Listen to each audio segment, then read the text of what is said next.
Merci Fiona pour cette lecture. Bonjour à chacun. Content d'être avec vous, content de voir un culte de Noël où on découvre parfois du talent qu'on ne savait pas qu'il y avait. Cédric se faisait baptiser chez nous il y a quelques mois et on découvre qu'il a une belle voix, comme d'autres personnes également. Divine, fille de Laetitia, je pense qu'elle a aussi la bonne capacité de danser lorsqu'elle chante. Je ne le savais pas. Donc c'est très sympa, chers amis, d'être avec vous, de prendre ces moments ensemble pour réfléchir sur ce que c'est Noël et ce que les chrétiens ont à annoncer, cette bonne nouvelle que nous avons à annoncer à Noël. Et pour nous aider, dans quelques instants, je vais vous lire le texte qui se trouve sur le dos de ce que nous venons de lire. Donc, si vous avez cela, ça s'intitule « Lettre aux Colossiens », 2-3 versets, donc des phrases de la Bible. Dans la tradition chrétienne, on les appelle des versets. Et nous allons voir ces 2-3 versets un peu plus tard. Mais je vais commencer avec une étude dont parlait l'RTBF cette semaine.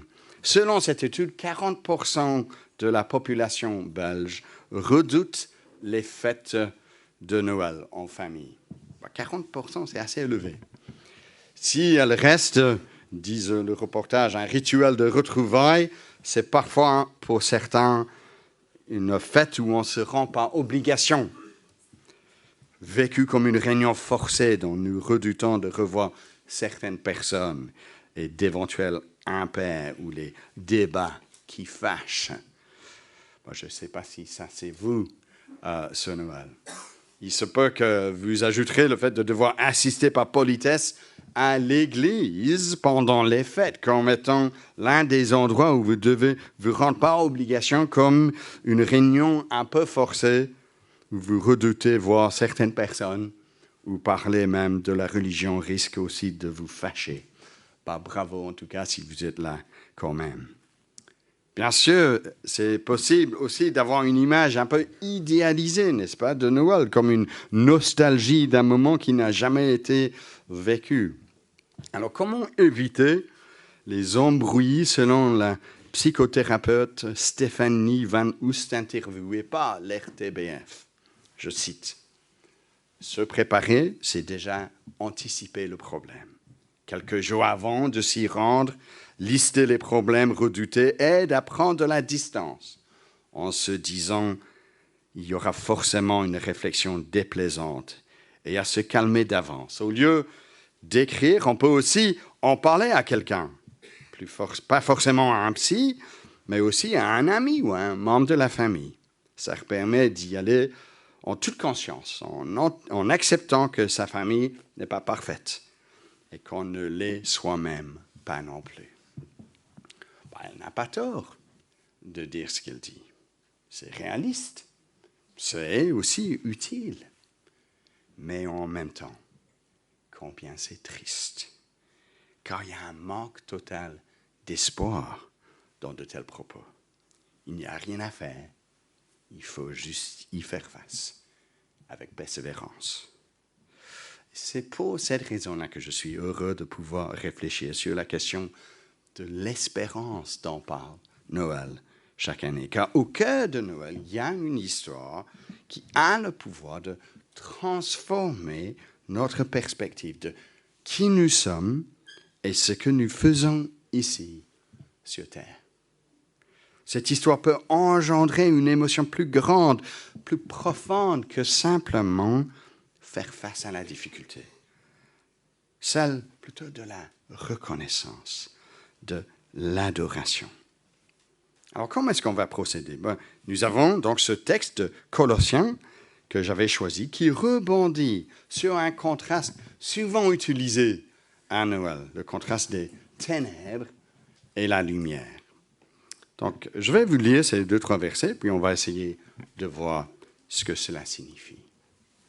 Verset 12 donc, du chapitre 1 de Colossiens. « Avec joie, rendez grâce au Père qui vous a rendu capable d'avoir part à l'héritage des saints dans la lumière. Il nous a délivrés du pouvoir des ténèbres et nous a transportés dans le royaume de son Fils bien-aimé, en qui nous avons la rédemption, le pardon des péchés. Alors, je ne sais pas pour vous, dans votre foyer, mais dans certains foyers, certaines églises, surtout apparemment en Allemagne, nous allumons des bougies sur la couronne de Noël, symbole donc de l'anticipation de la venue de Jésus-Christ qui apporte la lumière. Alors, nous avons, j'ai apporté cette couronne. Donc, comme on a dû ouvrir la fenêtre parce qu'il y a un peu trop de personnes ici, il n'y a qu'une bougie qui... On est déjà au 3e dimanche de Noël. Donc, je me suis fait brûler en faisant ce lit. Plus tard, donc ça va peut-être faire la même chose. Donc, voilà, 2e bougie allumée. Et donc, maintenant, 3e bougie allumée. Super. Et le 4e, c'est le 4e dimanche. Donc, c'est le 24 décembre où on allume le 4e. Peut-être vous avez fait ça, je ne sais pas. Nous, habituellement, on ne le fait pas dans cette église. Donc, je vais me mettre là. Comme ça ne va pas s'éteindre. Voilà. En principe, c'est bon comme ça. Si vous voulez savoir comment fabriquer cela, vous devez demander à Frédérica. Frédérica, elle est là. Elle nous a apporté cela. C'est bien gentil. La lumière, comme nous avons lu dans la lecture dans l'évangile de Jean, la lumière éclaire tout homme. La lumière qui vient de Jésus-Christ. Et cela transforme notre perspective. Comme nous le lisons dans cette première phrase de ce texte. Avec joie, dit-il, rendez grâce au Père. Mais la joie, à un point où nous en sommes exhortés d'être reconnaissants à Dieu, n'est pas quelque chose que nous pouvons forcer chez quelqu'un, chez vous. J'ai un oncle, connu dans notre famille d'avoir un côté un peu grincheux. Et l'un de ses beaux-frères, fraîchement marié à l'époque à la sœur de mon oncle, l'a souhaité un joyeux Noël lorsqu'il arrivait chez nous pour fêter Noël. Et cet oncle, au lieu de prendre cela comme des vœux, comme tout le monde, l'a pris de façon littérale, que ce Noël était heureux. Et donc, il a répondu, « Est-ce bien le cas? Bravo de couper l'ambiance dans un seul coup. » Mais c'est vrai pourtant, c'est vrai que c'est frustrant de ressentir, n'est-ce pas, un bonheur un peu artificiel, un peu forcé. Car ce n'est pas parce que quelqu'un me dit « Joyeux Noël » qu'il le soit. Non, la joie doit venir du cœur. Et donc, je propose maintenant 3 aspects d'une fête de Noël, si vous voulez, en famille, qui ont toute leur importance à Noël comme tremplin donc, pour découvrir la joie contenue dans ces quelques versets que nous lisons donc ensemble. Donc, le cadeau d'abord, ensuite le trajet et ensuite le foyer. Le cadeau, le trajet et ensuite le foyer. Patience, vous allez voir comment ça marche. Donc d'abord le cadeau. C'est quoi le cadeau? Donc selon ces versets, c'est le Père nous a rendus capables d'avoir part à l'héritage des saints dans la lumière. Alors je ne sais pas si vous espérez un jour hériter quelque chose, éventuellement un bien que vos parents vous laissent, la maison, peut-être dans les meilleurs des cas, une fortune qui se trouve jusque-là inconnue dans un compte en banque en Suisse. On connaît tous, il me semble, la déception de recevoir un cadeau un peu moche à Noël. Mais ici, le cadeau que nous recevons dépasse les meilleures des fortunes. Ici, nous apprenons que c'est fort possible d'avoir un héritage sur un tout autre registre, un héritage dans la lumière, symbole donc de pureté, de vérité. Et selon le verset suivant, une autre façon de parler de cet héritage, c'est un royaume, le royaume de son Fils, dit-il. Le Fils, bien sûr, c'est Jésus, celui que, selon cette lecture dans l'évangile de Jean, était avec Dieu dès le commencement, celui qui était Dieu, le Fils unique qui est dans le sein du Père. C'est lui qui fait connaître Dieu. Et le royaume de ce Fils est vaste, car le Dieu qui a créé les étoiles, comme les enfants ont chanté, est le Dieu qui a installé Jésus comme roi sur son royaume. Et ce royaume comprend l'univers tout entier. Il durera, ce royaume, pour toujours, car le Fils est un roi éternel qui régnera pour toujours. Dans la lumière. Oui, c'est-à-dire tout ce qui est moche dans notre monde disparaîtra. Plus de mort, donc. Plus de mal. Plus de maladie. Ce royaume n'est pas encore venu dans toute sa splendeur, mais viendra. Et dit ce texte, le Père vous a rendu capable d'avoir part à cet héritage. Ce cadeau, vous voyez, n'est pas un truc qui sera retrouvé l'année prochaine, quelque part, dans votre cave ou dans un magasin de seconde main, ou à la déchetterie, car ça passe. Ce cadeau n'est pas non plus ennuyeux, un truc utile, mais pas super passionnant. Parfois, nous recevons, n'est-ce pas, des cadeaux plutôt comme ça, une brosse à dents que quelqu'un m'offre à Noël, ou une éponge pour la voiture, ou que sais-je encore. Utile, mais pas super passionnant. Et parfois, on pense que même la foi chrétienne est un peu comme cela, que ça implique l'Église. Et l'Église, le dimanche matin, n'a pas l'air passionnant. D'ailleurs, ça a lieu à 10h30 le dimanche matin. C'est moche, ça. Et comme ça, nous sommes d'accord, chers amis. Mais voir cela ainsi, c'est de mécomprendre totalement ce dont il s'agit. Car l'héritage, c'est le royaume dans toute sa grandeur, toute sa splendeur. C'est une nouvelle création tout entière. C'est plus beau, plus riche, plus satisfaisant que tout ce que nous pouvons recevoir ici-bas. Oui, en tant que royaume, en tant que citoyen de ce royaume, nous attendons encore que ce royaume vienne dans toute sa splendeur. Et d'ici là, nous nous réunissons, oui, le dimanche matin. Mais c'est parce que, ensemble, nous partageons cet héritage. Nous avons envie d'être encouragés par rapport à cet héritage. Car c'est l'héritage, vous voyez, dans ce verset, des saints. Ailleurs, l'apôtre Paul, qui écrit ces lignes, dira qu'il s'agit d'un héritage parmi ceux qui sont sanctifiés par la foi en Jésus. Donc, ils ne sont pas saints, car ils ont un score impressionnant d'un point de vue de leur performance morale ou spirituelle. Non, c'est le Père, dit ce verset, qui nous a rendus capables d'avoir part à cet héritage. C'est lui qui nous rend saints. Il nous donne, d'après ce qu'on a lu dans l'évangile de Jean, le droit de faire partie de son peuple, de devenir enfant de Dieu, né de Dieu même. Voici donc, chers amis, le cadeau dont nous avons affaire. Mais ce que je viens de dire nous pousse, je pense, au deuxième élément dans ce texte. Et là, il s'agit du trajet.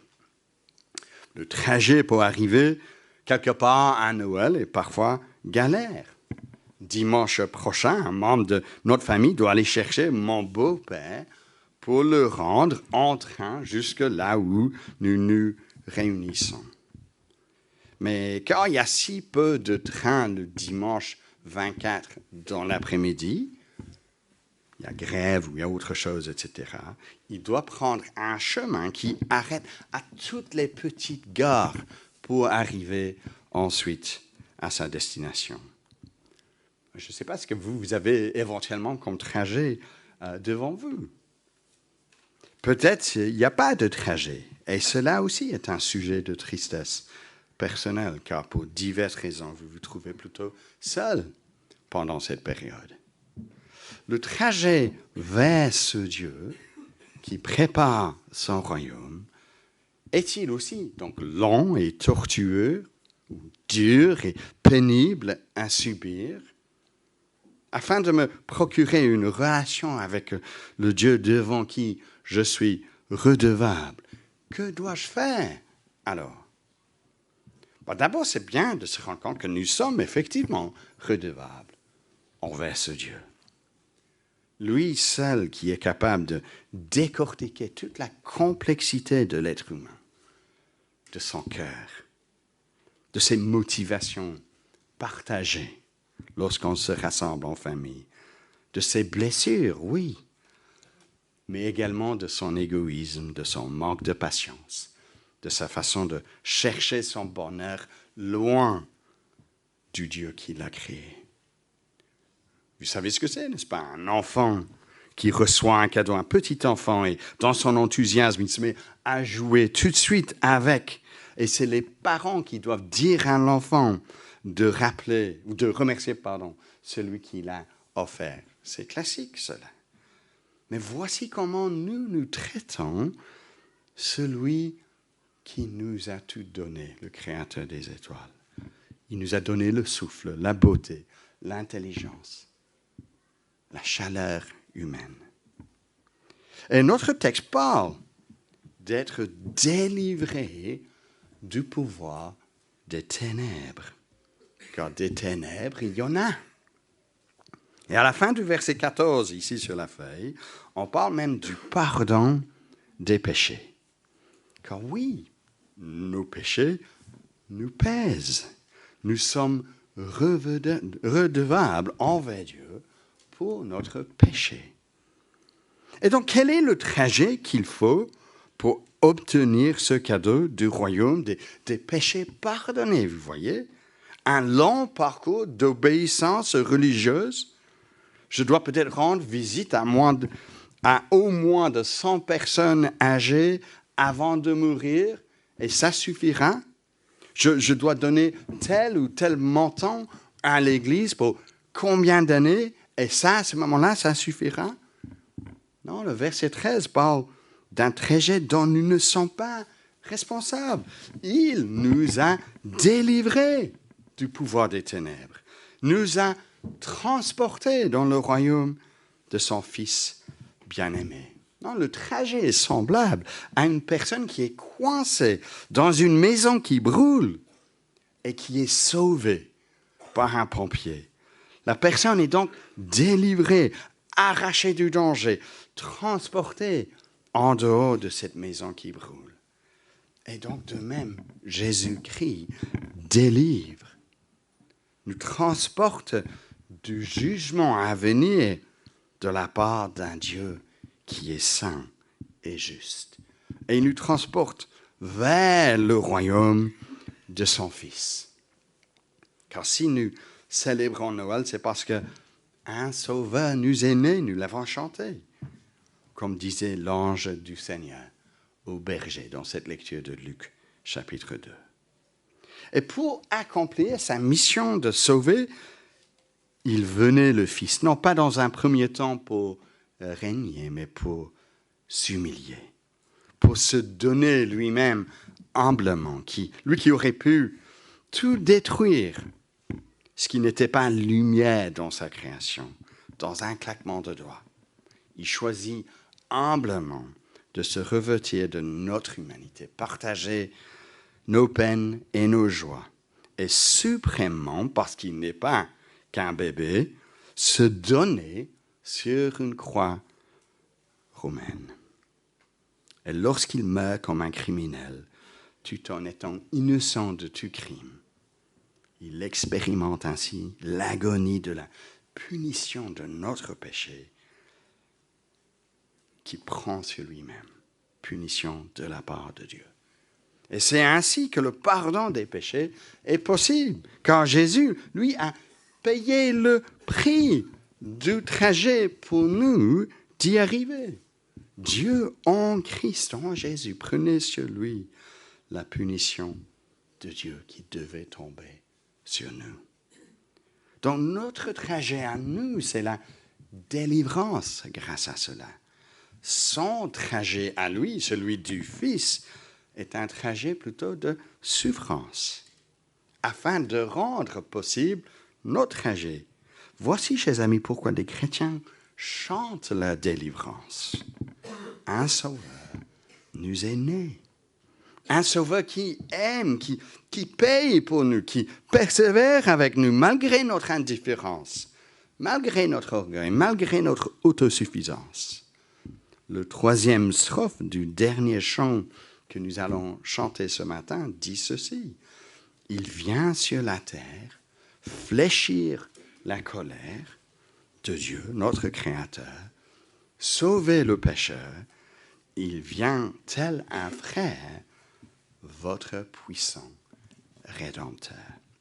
Et cela nous mène au troisième aspect qu'évoque, je pense, ce texte. Nous avons vu le cadeau, le trajet, et nous terminons maintenant avec le foyer. Car qui dit Noël dit un foyer accueillant.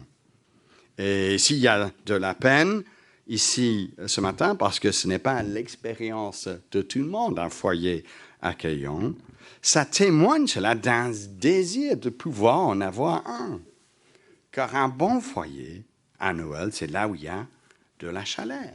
De la chaleur, pardon. Plus que la chaleur d'une cheminée ou d'une chaudière ou même du four, qu'il y a de la chaleur humaine, de la chaleur relationnelle. Cela donne un contexte de sécurité au sein de la famille, où on peut se détendre dans un tel contexte, sans devoir se sentir exposé au regard des autres à tout moment. C'est ce sens-là de sécurité qui est évoqué lorsque notre texte nous dit que c'est en lui, le Fils bien-aimé, que nous avons la rédemption. La rédemption, c'est un mot qui évoque la libération d'un esclave qui, grâce à un paiement effectué par quelqu'un d'autre, retrouve sa liberté. La sécurité, tout d'un coup, que cette personne a de ne plus vivre en esclavage. Je viens tout récemment de terminer un roman policier, un vrai page-turner, comme on dit. Il y a un moment saisissant où l'héroïne du roman doit courir comme une folle hors d'une grande ferme à la campagne pour échapper aux griffes d'une secte religieuse contrôlante qu'elle a infiltrée pendant des mois. Elle sait que son partenaire détective, son ami le plus proche, se trouve de l'autre côté d'un mur. Si seulement elle peut le rejoindre avant d'être rattrapée par ces deux hommes qui la poursuivent. Et le sentiment de joie en lisant le roman, bien entendu, et de soulagement qu'elle éprouve, elle, lorsqu'elle parvient à atteindre son ami, qu'il repousse, lui, ses autres assaillants, et qu'il la serre dans ses bras, et ensuite la conduit en lieu sûr. Le sentiment de joie est immense. J'étais soulagé en le lisant. Elle a pu y arriver. Alors là, ici, dans ce texte, nous lisons, en lui, en Jésus, le Fils, nous avons la rédemption. En Christ. Il effectue notre sauvetage. Et en lui, nous découvrons la liberté, la sécurité, d'être accueillis, non pas sur base de ma performance, mais sur base de son amour pour nous. Au lieu donc de craindre mon avenir, je peux pousser un profond soupir de soulagement. Parce que je n'ai plus rien à craindre. Il m'accepte. Je peux faire partie de sa famille. Je suis enfin chez moi. Plus besoin de vivre sous la peur ultime de son jugement, de son abandon, de sa colère. Non, maintenant nous sommes à lui. C'est profondément, chers amis, joyeux, cela. La venue de Jésus est donc un cadeau d'un héritage rendu possible par un trajet de délivrance des ténèbres, d'être transporté dans son royaume et de donc retrouver un foyer sécurisé, car en lui, nous avons la rédemption. Et vous savez quoi, cette sécurité, pour reprendre cette lecture de Jean chapitre 1, donne le droit de devenir enfant de Dieu. Et ça s'applique à tous ceux qui reçoivent ce cadeau. Donc à vous aussi, chers amis, même si vous n'êtes avec nous rien que par la politesse, même si vous vous dites que le Dieu Tout-Puissant ne pourrait jamais s'intéresser à vous, ce n'est pas le cas, parce qu'il a envoyé son Fils dans ce monde. Comment devons-nous recevoir ce cadeau? Nous devons croire au nom de ce Fils, nous dit l'Évangile chapitre 1 de Jean. Car aujourd'hui, à Bethléem, nous avons lu dans Luc, un sauveur nous est né. Et nous vous annonçons une bonne nouvelle. Oui, une bonne nouvelle, même pour vous. La personne qui se trouve ici de manière un peu inattendue. Chers amis, j'ai envie de terminer en vous exhortant de ne pas rater l'essentiel cette année-ci. C'est trop beau ce que nous obtenons en Jésus-Christ. C'est trop riche. Et cela déborde en conséquence pour faire face à Noël autrement cette année-ci. Et notre dernier chant le dit. Donc si vous avez cela sous les yeux, donc on va le chanter d'ici peu, je pense, au peuple fidèle. C'est le dernier chant que nous allons chanter tous ensemble. On revient sur les paroles. Il vient sur la terre fléchir la colère de Dieu, notre Créateur, sauver le pécheur. Il vient tel un frère, votre puissant Rédempteur. Et qu'est-ce que ça donne comme conséquence pour nous? Que votre amour l'implore. Donc, nous débordons de joie et donc avec d'amour, que votre foi l'adore. Nous plaçons notre confiance en lui et ça provoque l'adoration. Et qu'elle chante encore, oui. Nous nous retrouvons même le dimanche matin pour chanter, parce que nous pensons que c'est une bonne chose. Et quelle est cette bonne nouvelle? Jésus, le Sauveur. Donc je vous invite d'ici peu à vous mettre debout, mais je cède déjà ma place à Ben, qui va nous entraîner par la suite.